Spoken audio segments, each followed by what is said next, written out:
Après des décennies de pression de la part de la jante féminine, ou juste un mois mais c'est suffisant croyez-moi, j'ai décidé de faire tourner les enjeux et de faire un Instagram vs réalité spécialement sur la jante masculine. Alors il y a un truc qui est assez ouf, hein, c'est qu'au niveau des statistiques de ma chaîne sur les 3 derniers mois, je suis à 70% de filles. Ça veut dire là, il y a quasiment que des meufs qui me regardent en fait. Donc ça me paraît logique que s'il y a quasiment que des filles qui me regardent, qu'une vidéo comme ça va forcément vous plaire. Et si c'est pas le cas, dans ce cas-là, faut arrêter de le demander en commentaire en fait.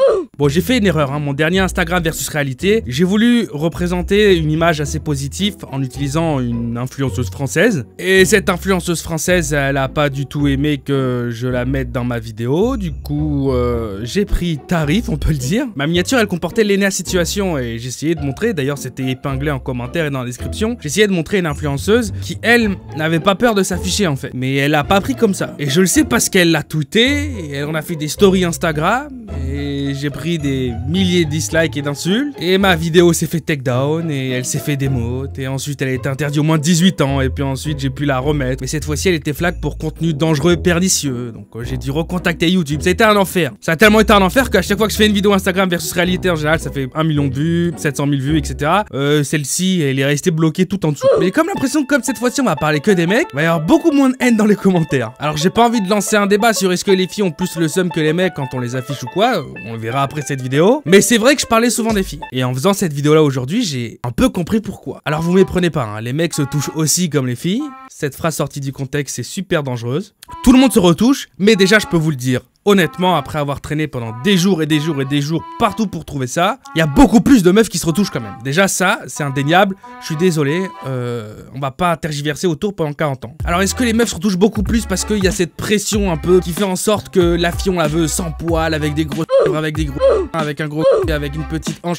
Ça, je peux pas vous le dire parce que je suis pas un expert, je suis pas un analyste, moi je fais des vidéos sur YouTube, ok ma gueule, tu lâches ton like, tu t'abonnes et puis c'est terminé à la fin de la journée quoi. Mais il y a un truc qui m'a sauté aux yeux quand même. Il y a un truc qui m'a vraiment sauté aux yeux. Outre le fait que les filles se retouchent beaucoup plus, ou en tout cas sont beaucoup plus à se retoucher, la différence entre les hommes et les filles c'est que c'est pas du tout la même chose qu'en fait les gens retouchent. Et je vais pas te parler d'un truc évident du genre les filles retouchent leur ins et les mecs le font pas, parce que les mecs n'ont pas de ins. Les filles vont se retoucher pour paraître plus jolies, plus attirantes, et les mecs vont se retoucher plus pour ressortir un côté dominant en fait, qu'ils ont peut-être pas à la base ou qu'ils ont envie de grossir. Alors on a deux ligues chez les gars. On a ceux qui veulent des muscles et qui veulent paraître forts, et on a ceux qui veulent paraître riches et puissants. Ça va se rajouter des muscles, grossir des biceps à droite à gauche. Bon là par contre mon gars tu ressembles juste à Crash Bandicoot en fait, ou un Doritos. Crash Bandicoot qui mange un Doritos. On a ce type qui a essayé de se gonfler partout. Même les yep, what? Je sais pas, tu regardes ta photo une dernière fois quand même avant de la poster, tu peux pas mettre ça en ligne. Non. Autant je vais me faire éclater après comme Squeezie il y a 2 jours parce que finalement le type a réellement des pieds comme ça et que je suis en train de faire du réel body handicap shaming. On a ce type qui a voulu rajouter une barbe qui est pas lui, que la barbe qu'il a pris sûrement qu'elle appartenait à un gars qui portait un manteau à la base et du coup il y a encore même un bouton dessus. D'ailleurs les lunettes aussi qu'il a rajouté, il est assis mais en même temps il conduit une sport car quoi. On a ceux-là qui sont extrêmement connus et qui ont décidé de Photoshop des abdos musclés sur leur corps. Parce que outre le fait que la pluie est fausse déjà, hein, on peut voir que la pluie est complètement fake mais leurs cheveux même pas mouillé, enfin y a rien qui coïncide. Mais le corps qui est photoshopé dessus c'est le même. En fait si vous les prenez et que vous les inversez, vous vous rendez compte que c'est exactement le même. C'est fake quoi en fait. Dans la team des gens musclés, il y a celle-ci qui est super connue avec un type qui soulève plein de poids et dans le reflet beaucoup moins en fait. Et ceux qui sont toujours dans le micro changement, mais qu'au final à la fin change tout quoi. Genre là ce type il s'est changé que les yeux, mais au final l'image qu'il renvoie elle est quand même super différente. Tu pourrais dire que cette photo elle est super originale, mais à base il a des petites mains, c'est un avocat, il supporte pas avoir des mains si petites parce que ça fait pas assez homme d'après lui. Du coup il se fait grossir les mains sur ses photos. Et puis tous les gens qui assument pas avoir les dents assez blanches, hein, bon, je veux bien admettre que tu puisses un petit peu blanchir tes dents, mais là tu vas juste tuer quelqu'un avec le reflet en fait. Alors bien sûr il y a toujours des mecs qui vont comme les filles essayer de se changer de A à Z et on va limite pas les reconnaître dans la vraie vie. On a ce youtubeur qui est extrêmement connu, qui a bien plus d'abonnés et de vues que moi par vidéo. Bon ben en vidéo et sur Instagram c'est pas la même personne. Ces gens là existent aussi chez les hommes, je suis d'accord. Mais je vous promets que ça reste une minorité. Parce que le truc que j'ai le plus vu chez les mecs, hormis se faire gonfler les muscles, c'est s'inventer de la puissance. Et la puissance en général, elle rime à quoi chez l'homme? C'est toujours un peu la même chose. Être blindé as fuck. Et quand t'es blindé, le monde t'appartient.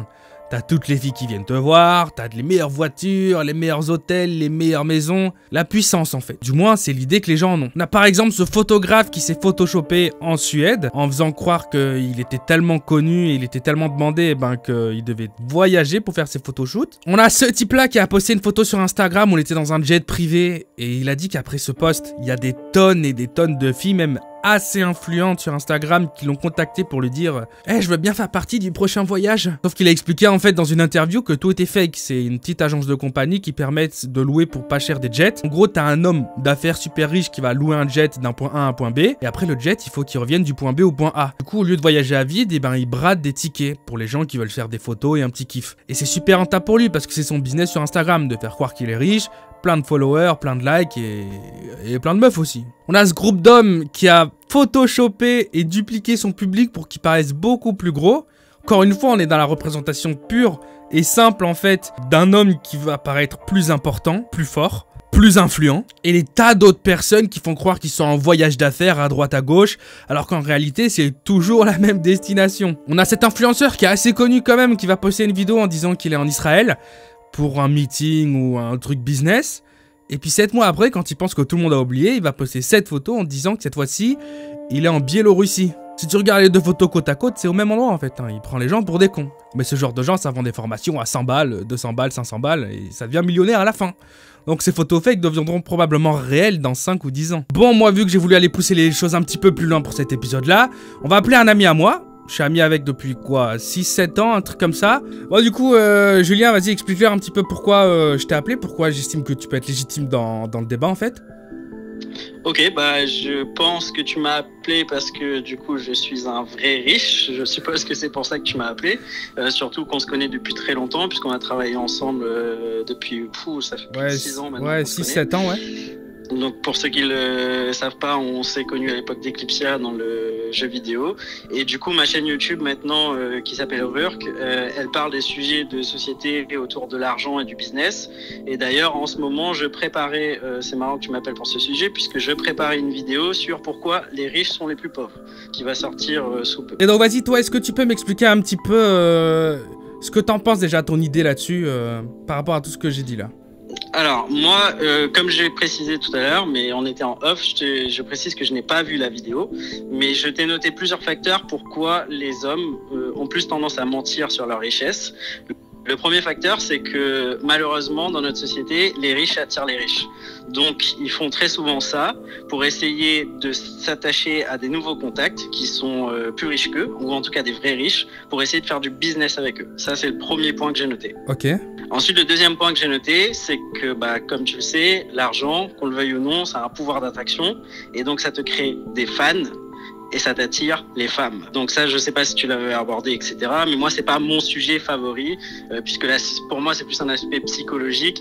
Et ça, c'est pas vraiment mon domaine. Moi, mon domaine, c'est pourquoi les gens se font riches pour essayer de créer du business, tu vois. Mmh. Et le troisième point, du coup, que je t'ai noté, et pour moi, c'est le plus dangereux, c'est les gens qui se font passer pour des riches pour attirer vers eux des gens qui sont complètement déprimés et qui vont croire et boire leurs paroles. Et du coup, ils vont créer autour de ça soit des ventes de formation hors de prix, comment vous pouvez devenir riche comme moi alors qu'ils ne le sont pas, ou soit complètement des arnaques. Par exemple, Swagman, qui a utilisé son image de riche pour attirer des gens et pour leur soutirer du pognon. Donc en étant riche, malheureusement, tu attires des gens vers toi qui vont te croire sur parole parce que tu es riche. Donc finalement, ils vont pouvoir tout te tirer. Ouais, d'ailleurs, je vous conseille la vidéo de mon pote Zen. Il en a sorti une sur Swagman où il explique un peu le côté obscur de cette histoire. Et c'est vrai que ça fait un peu froid dans le dos. Et du coup, le truc que je voulais bien t'expliquer, c'est qu'il faut bien comprendre que la plupart du temps, les gens qui le font pour l'aspect business. Je te parle pas de l'aspect psychologique, ceux qui veulent avoir des femmes et des fans, mais ceux qui le font pour l'aspect business, très souvent ils le font et ils pensent vraiment que leur stratégie va payer avant qu'ils soient démasqués.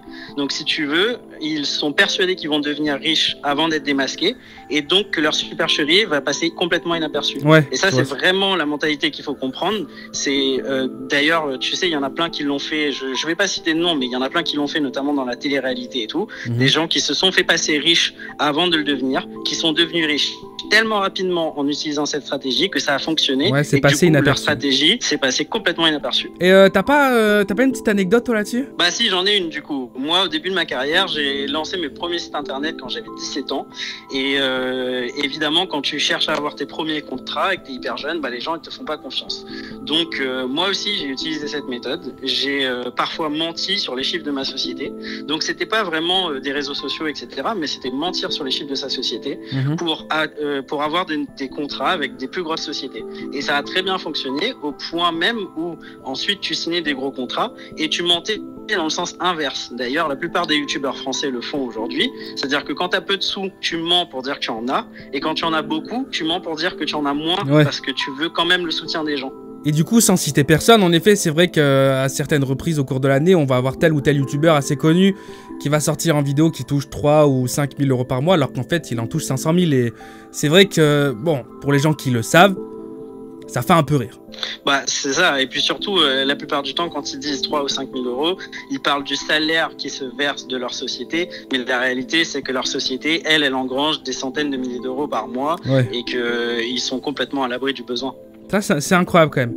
Bah écoutez, si vous voulez en savoir plus sur le sujet, je vous conseille d'aller voir sa chaîne, je la mets en description. Et merci à toi Julien du coup. Donc qu'est-ce qu'on peut retenir de cette expérience Instagram versus réalité spécial mec? Oui, tout le monde se retouche. Que tu sois une fille, que tu sois un homme, il y a tout le monde qui ressent le besoin un peu d'enjoliver sa vie. Mais on voit aussi que les besoins chez l'homme et chez la femme en général sont très différents. Une femme va vouloir être plus attirante et plus sexy, et l'homme va vouloir être plus puissant et plus influent. Maintenant, vous prenez ces deux données ensemble, vous faites ce que vous voulez comme analyse, vous postez ça en commentaire. Moi, je viendrai voir tout ça, liker quelques commentaires, tu t'abonnes, c'est terminé, on se retrouve demain pour une prochaine vidéo. Peace out.